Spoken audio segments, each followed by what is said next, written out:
Good morning. കുറച്ച് ദിവസം വീടില്ലായിരുന്നു, നല്ല പനിയായിരുന്നു. പനിയൊന്ന് കുറഞ്ഞ് വന്നതേ ഉള്ളൂ. ഇപ്പം തൊണ്ടയടപ്പും മൂക്കടപ്പൊക്കെ ആയിരുന്നു, ആകെ പ്രശ്നമായിട്ടിരിക്കുമായിരുന്നു. ഇവരെ കയറിയാനൊക്കെ വിട്ടുപോയി. എന്നാലും കുഴപ്പമില്ല, എല്ലാവരും നല്ല ഉഷാറായിട്ട് നിൽക്കുന്നത്. പനി ആയതുകൊണ്ട് നമുക്ക് നൂന്ന് നിൽക്കാൻ വയ്യ. കോവിഡ് വരുന്നതൊക്കെയുള്ള പനിയായിരുന്നു. ഇപ്പം എന്തായാലും ഇപ്പം ഇച്ചിരി കുറവുണ്ട്. കുറച്ച് ദിവസമായില്ലേ പെരയിടത്തിലൊക്കെ ഇറങ്ങിയിട്ട് ആകെ കാട് കയറി. പച്ചക്കറിയൊക്കെ ഏകദേശം നമ്മുടെ കാട് കയറി മൊത്തവും പോയി. നോക്കാനുള്ള സമയം പൊതുവേ ഇല്ലായിരുന്നു. പനി വന്ന എല്ലാവർക്കും അറിയാമല്ലോ, മൊത്തവും നശിക്കും. എന്തായാലും മൊത്തം പരിസരം മൊത്തവും കുളമായി കിടക്കുക. ഇനി ഇന്ന് ഇച്ചിരി കുറവുണ്ട്. അപ്പം ഞാൻ വെച്ച് ഇന്ന് മൊത്തം ഇറങ്ങി ഒന്ന് ക്ലീൻ ചെയ്യാമെന്ന്. ഏകദേശം ക്ലീൻ ചെയ്തേ പറ്റൂ. ഇതെനിക്ക് പച്ചക്കറി നിന്ന് വീണ് കിട്ടിയ പടവലമായിരുന്നു. അപ്പോൾ അത് ഞാൻ കുറച്ച് ഗ്രോ ബാഗിൽ പാവിയായിരുന്നു. ഇപ്പോൾ തന്നെ എനിക്ക് പടവലമൊക്കെ വീണ് തുടങ്ങി കേട്ടോ. ഒരു 2-3 വീണ് കേട്ടോ. ഇനി ഇവരെയൊക്കെ ഒന്ന് രക്ഷപ്പെടുത്തി എടുക്കണം. ഒരു പാവയ്ക്കുണ്ട്, അതങ്ങ് പറിച്ചെടുക്കാം. കരിയിനകത്ത് കീടം വന്ന് തുടങ്ങി. കവറ് കെട്ടാതെ നോക്കാതെ കെട്ടപ്പോഴത്തേക്കേ അതും ചീത്തവാൻ തുടങ്ങി.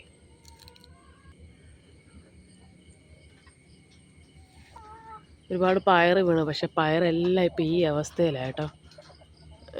ഇനിയിപ്പം ഞാൻ വിചാരിച്ച് മരുന്ന് വാങ്ങി അടിച്ചേ പറ്റൂ. മൊത്തവും പോയി, അല്ലെങ്കിൽ ഇത് മൊത്തത്തിൽ ഇനിയിപ്പം വെട്ടിക്കളഞ്ഞിട്ട് പുതിയ വിത്ത് പാവാമെന്ന് വിചാരിച്ച്. എൻ്റെ ബഡ് റോസായിരുന്നു. ഞാൻ വിചാരിച്ചു ഇതെല്ലാം പോയി. എനിക്ക് ഒരുപാട് റോസ് ഉണ്ടായിരുന്നു, എല്ലാം പോയി. ഇപ്പോൾ ആകെയുള്ള കുറച്ച് കളറാണ് ഇതെല്ലാം. അവരെല്ലാം പനിയായിട്ട് പോലും കെയറിങ് പോലും ഞാൻ കൊടുത്തില്ല. പക്ഷേ എന്തായാലും കുഴപ്പമില്ലാതെ ഏകദേശമൊക്കെ മൊത്തം വന്നു തുടങ്ങി. കുറേ പേര് പോയി. ഉള്ളതിനെയൊക്കെ രക്ഷപ്പെടുത്തി എടുക്കാം. ഇത് നമ്മൾ ഓണത്തിന് വെട്ടായിരുന്ന കൊലയാണ് കേട്ടോ. പക്ഷെ അതിനുമ്പ് ഇത് വിളയും. അത് നോക്കി വന്നപ്പോൾ ഒരു ചെറിയ കാഴ്ചയുണ്ട്. ഞാൻ ആദ്യം വിചാരിച്ച് പാമ്പ് വല്ല ഗ്രില്ലിൽ കയറി ഇരിക്കുമായിരിക്കുന്നുണ്ട്.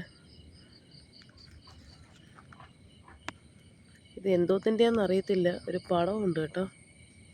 അതല്ല, 2 ഉണ്ട്, അപ്പുറത്ത് പറഞ്ഞുണ്ട്. പക്ഷെ അതിൻ്റെ ബാക്കിയൊന്നും അറിയാൻ വയ്യ. ആകെ പേടിയായി. കാര്യം കുഞ്ഞുങ്ങളൊക്കെ ഉള്ള വീടല്ലേ നമ്മളത്. ഇവിടെ പരിസരത്തൊക്കെ നമുക്ക് കൂടുതലും ഇങ്ങനെ കാടും കുറച്ചൊക്കെ ഉള്ളതാണ്. മാക്സിമം നമ്മുടെ പരിസരമൊക്കെ വൃത്തിയാക്കും. കുറച്ച് അപ്പുറത്തൊക്കെയാണ് ഭയങ്കര കാട്. അപ്പോൾ അവിടെ നിന്നൊക്കെ കയറി വരുന്നതാണ്. ഇതൊരു ഉപയോഗമില്ലാത്ത കൂടാണ് കേട്ടോ. അപ്പോൾ അതിനകത്തൂടാണ് ഇത് പോയേക്കുന്നത്. ഇത് എങ്ങോട്ട് പോയെന്നറിയാൻ വയ്യ. എപ്പോൾ നോക്കിയാലും കുഞ്ഞുങ്ങൾ പുറത്താണ് ഇവിടെ. അപ്പോൾ ഇനിയത് മാക്സിമം നമ്മൾ ശ്രദ്ധിച്ചേ പറ്റൂ. പൊതുവേ എല്ലാവരും മാക്സിമം ശ്രദ്ധിക്കണം. കാര്യം പാമ്പിൻ്റെ ശല്യം വലിയ പൊതുവേ എല്ലായിടും. നമുക്കൊരു കുക്കുംബറും ഉണ്ട്. ഞാൻ ചെറിയൊരു വല കെട്ടിയാണ് വിട്ടേക്കുന്നത്.